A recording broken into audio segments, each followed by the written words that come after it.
ও এখানে কেন? ঝামেলা আছে স্যার? বিশাল ঝামেলা আছে। ঝামেলা আছে? রোহান, আমি পাবলিক মেডিকেলে চান্স পাইছি। নাও মিষ্টি খাও। এটা কি হলো? তোমার কি মন খারাপ? তুমি চান্স পাওনি?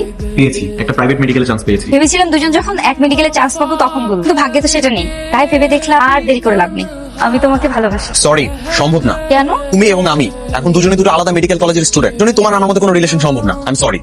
আরে এই মাথা মোটা নাকি তুমি? প্রপোজাল রিজেক্ট করে দিল। খুব পড়াশোনা হচ্ছে তাই না? আমাকে দেখিয়ে দিতে হবে আমার চেয়ে বড় ডাক্তার হয়ে। তোমাকে দেখায় দেওয়ার কি আছে? আমি অবশ্যই হব। সাব্বাস। এই না হলে কথার মতো কথা। পরিস্থিতি যেমনই হোক কনফিডেন্ট হবে, একদম আকাশ ছোঁয়া। কনফিডেন্টের মাধ্যমেই সাকসেস হয়ে যাবে। হয়েছে তোমার জ্ঞান দেওয়া? যদি হয়ে থাকে তাহলে আবার নিচে যাও। নিচে যাবো ঠিক আছে, তার আগে বলো আমার প্রপোজালের কি হলো? বলেছি তো সম্ভব না। এবার তুমি শুধু দেখো আমি কি করি।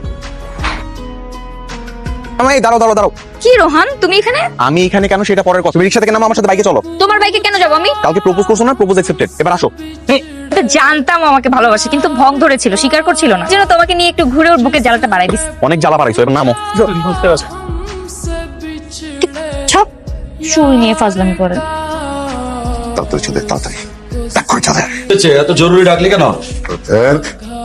আরে এই মেয়ের তো লজ্জা শরম বলে কিছু না। বাবা, ওর কোনো দোষ নাই। এই তুই চুপ থাক। তুই এত রাগারাগি করছিস কেন? ওরা হয়তো একজন আরেকজনকে পছন্দ করে। পছন্দ করে মানে? তোর মেয়ের কি সেই যোগ্যতা আছে আমার ছেলেকে পছন্দ করবে? তুমি পড়ে গেছে তাই না?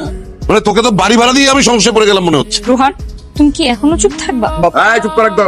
বাবা, এই অপমানের পর আর এক মুহূর্ত এই বাড়িতে না। চলো আজকে আমরা এই বাড়ি থেকে চলে যাবো। চলে আয়। ফাতেমা। এত বছর পরে আজ আপনাদের দেখা হলো স্যার? হ্যাঁ, 401 নম্বর ক্যাবিনে যিনি আছেন উনি আমার বাবা। পেন্ডিসাইডের পেইন আছে, সো দ্রুত অপারেশন করতে হবে। আচ্ছা ম্যানেজার সাহেব, আমার অপারেশন কে করবে? এই যে আপনার ছেলে রোহান স্যার।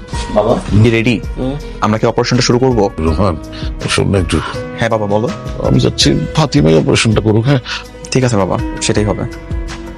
মাগো, তুমি আমাকে ক্ষমা করে দিও, আমাকে মাফ করে দিও মা। কি যে বলেন আঙ্কেল, এতদিন আগের কথা এখনো মনে রেখেছি নাকি? কিন্তু আঙ্কেল আসার সময় রোহানকে দেখলাম মন খারাপ করে বসে আছে। কারণ কি, আপনি কি কিছু বলেছেন? হয়তো আপনি আমাকে ডেকেছেন অপারেশনের জন্য, এই জন্য একটু মন খারাপ করে। আপনি একটা কাজ করেন আঙ্কেল, আপনি রোহানকে ডেকে বুঝিয়ে বল যে তোর থেকে ভালো ডাক্তার আর হতেই পারে না। এই ফাতেমা কোনো ডক্টর হলো? আমি তোকে ডেকে আনছি দেখিয়ে দেওয়ার জন্য যে আমার ছেলে কত ভালো ডাক্তার।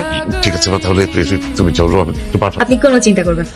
বুঝতে পারলাম না বাবা, কিভাবে ডেকে এনে অপমান করার মানে কি? হ্যাঁ, যদি আমাকে দিয়ে অপারেশন নাই করাবে তবে এখানে ডেকে এনে এভাবে অপমান কেন করলো? আচ্ছা, পৃথিবীতে এমন কোন বাবা আছে বল যে নিজের ছেলেকে ভরসা করে? চল চল আমরা চলে যাই, চল। ফাতেমা শোনো, বাবা কি বলেছে যে তোমাকে দিয়ে অপারেশন করাবে না? হ্যাঁ, আল্লাহর অশেষ রহমত যে একদম সাকসেসফুল অপারেশন। আরেকটা কথা বলতে চাই সবাইকে, হাতিমাকে আমার ঘরের বউ করে নিয়ে আসতে চাই।